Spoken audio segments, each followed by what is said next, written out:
how was the first tour after having your baby? And now that you are on the other side of it and you're back in the States, your adopted homeland, what did you learn? What would you do differently? What will you do differently next time?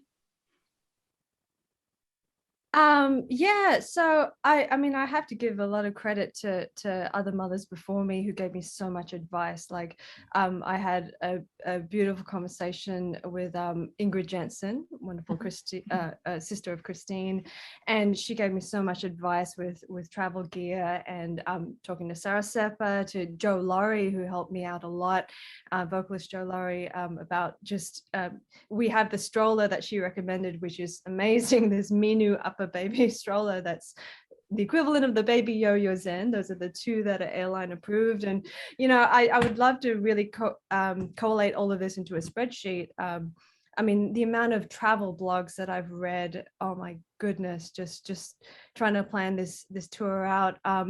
I have to say, I mean, I'm very lucky that we were able to all go together with my husband, who plays in my band, and his mother was available, you know, to come with us, you know, so we're able to make space for that. Not everyone has that luxury, and I don't know how feasible it is financially to do that all the time.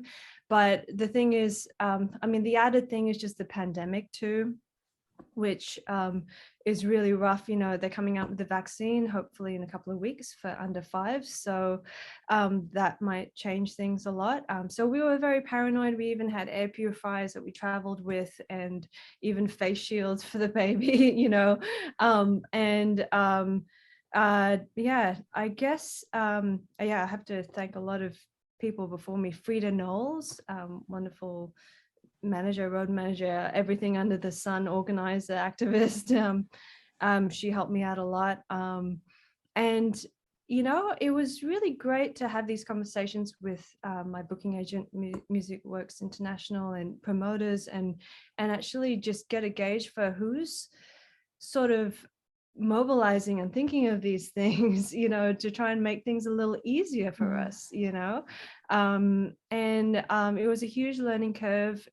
With COVID, I also am still breastfeeding, trying to get the antibodies into the baby. So yeah, pumping milk and trying to figure out the rules and regulations for each place was really a huge learning curve. And at the end of the day, it's always just up to the discretion of whoever is there at the airport, you know, like in a way, sometimes those rules, it just depends on the person. So it wasn't easy. But I almost think that it was actually easier than it would be now, because my son's at that age where he's a lot more conscious, and he's throwing a few more tantrums.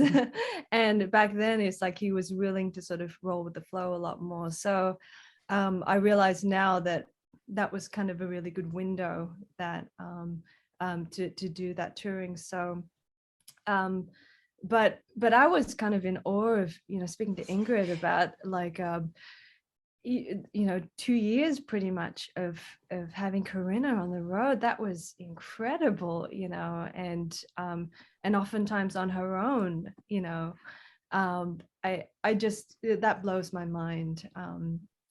Yeah, so hats off to just everyone who has done it, and it's incredible. Yeah.